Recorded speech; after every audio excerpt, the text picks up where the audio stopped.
So it's been a bit since I sat down and did a My Hero Academia manga chapter video, and so I felt like now is a better time than ever since the arc that we're currently in is really underway, and we really have entered into the end game of the story of My Hero Academia.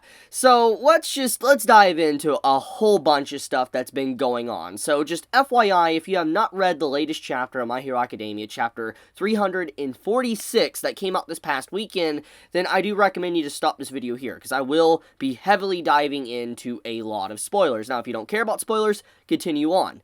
So, as we all know, and what I've been talking about in my last videos I made on My Hero Academia, is that the whole series has felt different. And I feel like many have felt that way for a while now. It is increasingly becoming a more common topic within the My Hero Academia community, where people feel like the content of the story is rushing towards the conclusion. And as I've made in countless videos before, many months ago, that, we don't really know what's going on. It could be Horikoshi wanting to be done with the series, it could be editor meddling, just wanting to change things, and Horikoshi's just having a dispute with the editor, or maybe it's just, something's going on that we really are not aware of. But the point, though, is that there is this feeling that the series is trying to gloss over a lot of plot points to get to the final war, especially with what Horikoshi said at the beginning of this year, saying that by the time next year rolls around, like the end of this year, the series is probably going to be concluded.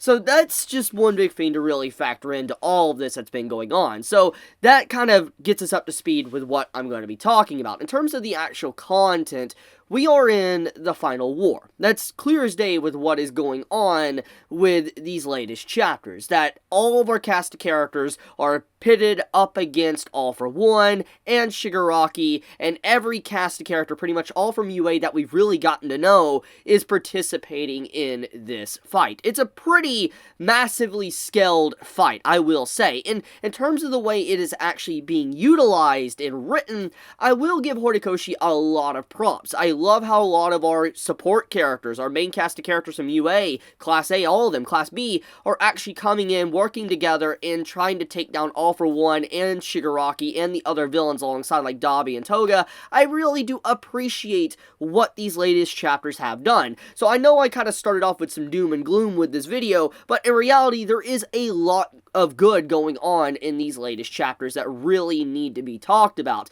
And one in particular scene that really kind of sparked this video, and why I want to make this video, or why I wanted to just dive back in and really start creating more My Hero Academia content, is because of the Toga chapter we got like a week ago. Toga drags in Izuku, and Izuku says that his danger sense did not activate. And so when you actually see that scene, it really adds a whole lot more context to what has been going on with the story, because one character in particular on the villain side that I'm really been interested in, I feel like many have been interested in, is definitely Toga's story. She's a very fascinating character, especially with what's been going on with the story for a very long time, because we have the whole scene with Twice.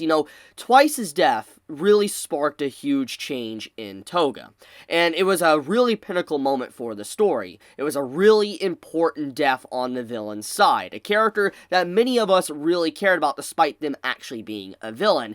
And when Toga sees this person that she knows that's pretty much her friend, one of her only friends, and she's been kind of casted out from society since she was very young, losing someone so important to her is going to be absolutely devastating. And it made Toga go through a lot of complex emotions. She doesn't know how to express herself properly, she doesn't know certain social cues, because she didn't have that proper social life growing up, and so she was never able to properly express what she wants or how she truly feels. And when she tried to open up with, Ochiko many chapters ago, Ochiko obviously had a lot more important things going on. Gigan was just running through the city, destroying things, and even though obviously that was definitely more important, Toga didn't care, because once again, she doesn't understand social cues, she doesn't understand or wrap her mind around just why Ochiko is just such in a hurry to get rid of, Toga, get out of the way, is because that, she has to go save people. While Toga, she just wanted her, answers. She wanted, like, oh, does it mean that villains are worthless? Do villains, deserve to die? Are we someone that is not technically worth saving? And that's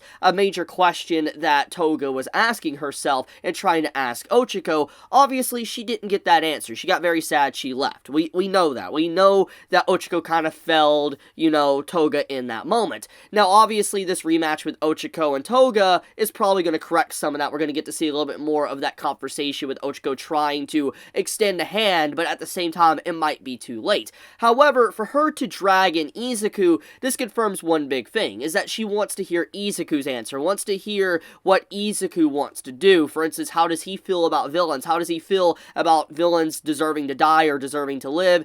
Probably asking about twice. And I really love what that chapter did, because basically the reason why there is no hostile intent and why Danger Sense did not activate towards Izuku is because Toga's not really trying to kill Izuku. She might hurt him, but she's trying to keep him alive because she wants to ask a question, a serious question on, how do you feel about villains, wanting to live and should they die, etc., not exist. So I love that scene, and I am curious about the answer, because when we look at the latest chapter, the chapter that came out this past weekend, it paints a very dark picture that goes along with the Toga situation. In the latest chapter, with everybody ramping up and going up against, Shigaraki, we have it to where they create this entire floating fortress, pretty much, that is supposed to contain Shigaraki in, literally, by quoting them, his tomb. Pretty much a tomb for him. Which kind of paints a picture that they were not trying to take Shigaraki alive or imprison him. They're trying to kill Shigaraki. Which obviously makes sense. I mean, he's just so powerful, capturing him would pretty much be nigh impossible. But it does not change the fact. The point, though, is that the heroes have given up on trying to, let's say, save, but they're trying to end a life. And kind of that moral line between what separates a villain and a hero is getting a little bit muddy in between. Yes, Shigaraki is a villain. He has so much capability of destroying so much, but once again, it does not change the fact. Isn't a hero's job to save someone regardless of how evil they are? It's kind of the whole circumstance with Batman and Joker, is like why Batman doesn't kill Joker, is because if he was to kill Joker, he would prove Joker right, and he would be just like the Joker. He would just be a villain, pretty much. So I do love what's going on here, and I wonder if that entire fact is going to play in to what Izuku's decisions are going to be with Toga. Will he say something to confront her and say, like, oh, we're not really going to kill Shigaraki, or was he going to admit, yeah, we are probably going to kill Shigaraki? I wonder how she would feel about that. So that's one of the big reasons why I wanted to make the topic, because I like Toga's character, and I was incredibly worried about like 10 or so chapters ago when she randomly appeared back in the group, and we didn't really have any explanation for why she really was there. I just was like, really? Like, she just appears? And that's when I felt the story was really getting rushed, and I still feel it's very rushed not seeing, Toga surviving by herself and all that, with, just what's going on, her kind of assessing her thoughts of how she feels about the situation.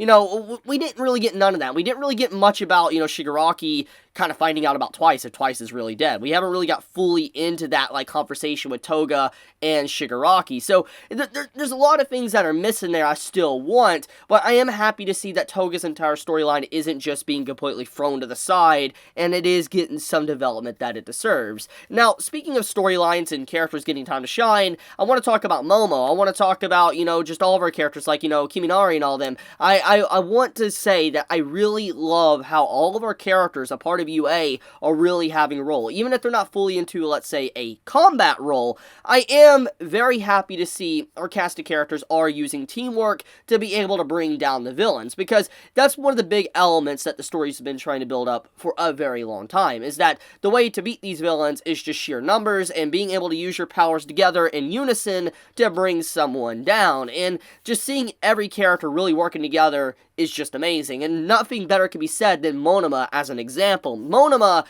oh my god, I am so happy that Monoma has such an active role right now in the arc, and how he's literally using Eraser to be able to nullify Shigaraki's quirks, but on top of that, he's just having such an active role on stage. It pleases me, because it's one of the biggest discussions that a lot of the community of My Hero Academia have had for a long time, for years, when we found out about Monoma's quirk, and what he's actually capable of. Being able to pretty much duplicate quirks and use multiple quirks, pretty much similar to One for All or All for One and all that, is incredibly useful, incredibly powerful. And just seeing him actually demonstrate that by using Eraser to go against Shigaraki makes me so happy. And then using Kurogiri's, Black Mist to be able to just teleport people, and just all these little things about him, it's making me so happy to see a character like him in such an active role. Now, there's a few things I do want to talk about though before I go any further. Speaking of characters in active roles, I am curious on what's going to happen with the Bakugo situation since Izuku is technically not there, because one of the main key points was that Izuku was supposed to square off against Shigaraki, but with him not being there and Bakugo and the other heroes there, they really don't have much of a chance of fighting off against a monster like Shigaraki. I mean, we saw it ourselves. We literally saw it in the previous war on what happened when Shigaraki was going toe-to-toe with everyone, and they were using everything they possibly could, and our heroes are very weakened. They are very weakened. They're not at full strength, but Shigaraki is getting closer and closer to completion, and his mind is overall settling into one between All for One and Shigaraki, so it really leaves a lot of questions where I just don't think they have the possibility of really winning if Izuku does not arrive. So that is something. That is food for thought. I feel like we're going to have a major character death in the upcoming chapters if Izuku's not able to handle the Toga situation. I am actually looking forward to that.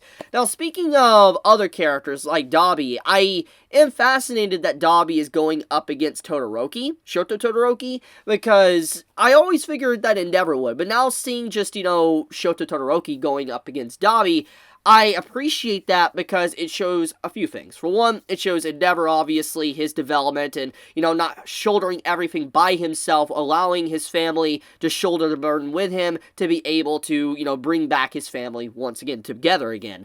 While at the same time, it shows Shoto wanting to also carry the burden of his father and help him out, and that he's accepted his father and that the family is really trying to mend their broken bonds. There's a lot going on there, and I really love just the whole setup with Dabi versus Shoto.